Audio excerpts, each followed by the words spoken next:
I don't know if it was really happened, but you said you went down to the cartels, some of the cartel members, and asked what they thought about Trump labeling them terrorist organizations. What was their response to that? Yeah, so I went to a border region where some members of organized crime spoke with me, and they're responsible for a significant amount of the trafficking and human smuggling operations.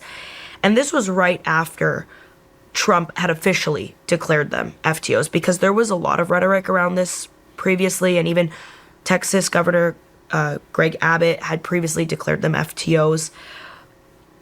But now, this was real, and this, I had assumed, was going to invoke a lot of fear, especially when it came to the financial pipelines, because that's what this act really attacks, is the cartel's finances.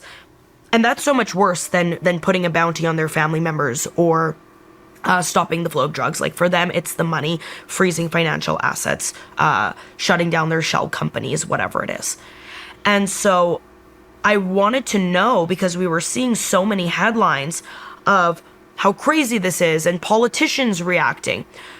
Okay, but the guys who are really going to face the brunt of this, what's going on? And so I asked them, what do you think about Trump calling you and the people you work with and your networks terrorists? And how is this going to impact you? And it's so funny, because I had anticipated this reaction, but I didn't think they'd actually do it. We don't care. We're just going to wait 4 years. It's not that deep. Wow. What do you guys think about that one, guys? And I've said it over and over again, right? Trump is dropping the hammer, but once he leaves, is the next administration going to do the same thing? Right? Or are they going to take on the war against the cartel, the war against drugs? Or are they just going to let things go back to being loose? Is the borders just going to open back up, right? Is Canada going to, I guess, get a break, all right, and not be cracked on or punished like Trump is currently doing them, right?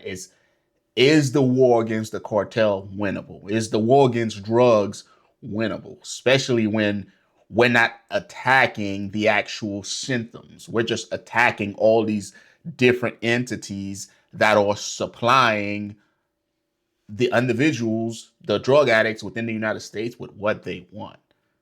Right? We're not really trying to fix the issue. We're trying to get rid of the means.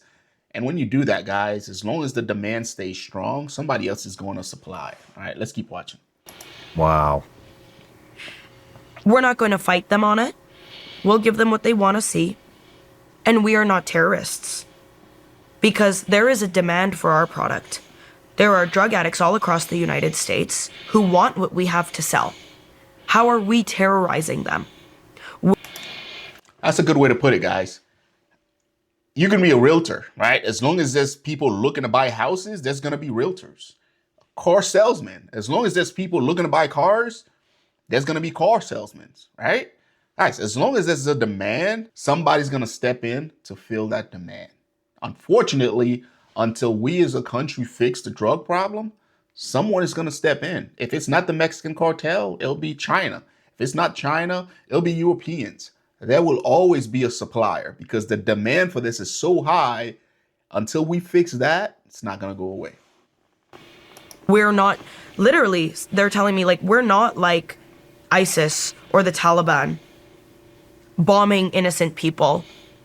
We just supply a product that there is a demand for.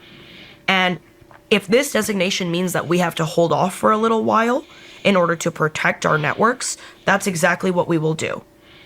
Interesting. So what do you think? What is the plan then? Are they going to stop? That's kind of what's been happening across the border? I mean, fentanyl numbers have been going down, but I don't think that's the plan. The plan is to move operations, and I've been reporting on this extensively. It's all happening in Canada now. No. It's kind of similar to, like, every 4 years, the United States essentially starts all over again, right? As far as policies, as far as what we're doing overseas, certain guys, every 4 years with the change of administration, somebody steps in and it's brand freaking new. And just think about it, right? We just had Joe Biden, and then Trump steps in. It's like complete 180. All right, what happens in 4 years when Trump is out? All right, is it going to be a complete reversal, and then we go right back to how we were before? What do you guys think is going to happen? No one else is clocking it, and it's so obvious. It started during Trump's first administration when he first started cracking down on the southern border. Cartels knew they could go into Canada and they didn't need a visa like they needed to get into the US. It was just a regular tourist visa. They didn't need to apply for anything or pay for anything. They could just go get their tourist, like have a regular tourist visa the way I come to the United States, set up shop, negotiate and network with pre-existing organized crime groups in Canada, whether that be the Hells Angels, a big one, or Brothers Keepers, or Red Scorpion, or the United Nations gang, and say, hey, look, you guys have incredible access, okay, over 5,000 miles of practically unprotected border into the United States. We can produce this product here and traffic it. Not to mention, a lot of these pre-existing gangs have a large Asian populations. And what do we have in Vancouver? The Port of Vancouver. And where are the fentanyl precursors coming in? From China. So you move these precursors, the movement is now no longer coming into Mexico. It's coming into Canada. You set up shop, you increase profit, you tell all these guys that are already there, hey, look, if you let us, Sinaloa or Jalisco, in to work with you guys, we're going to quadruple profits. So wait, you're saying that... How do we fix this one, guys? Oh, we gonna bomb Canada? Are we gonna build a wall on the Canadian border? Again, I keep saying this, until we take care of the actual demand, there will always be a way to supply us with this product. Hell, they'll probably tunnel under the southern border and then pop out in Kansas somewhere to distribute this thing, right? Guys, where there's money to be made, people are going to get creative, all right? Let me know what you guys think about Canada now being the main distribution hub for the cartel. Appreciate you guys tuning in. If you got any value out of this, guys, like, subscribe, support what I'm doing, support the channel. Go to darkartscoffee.com, grab your bag of coffee, QR code on the back. Let me know what you think, all right? Until next time, folks, take care of yourself.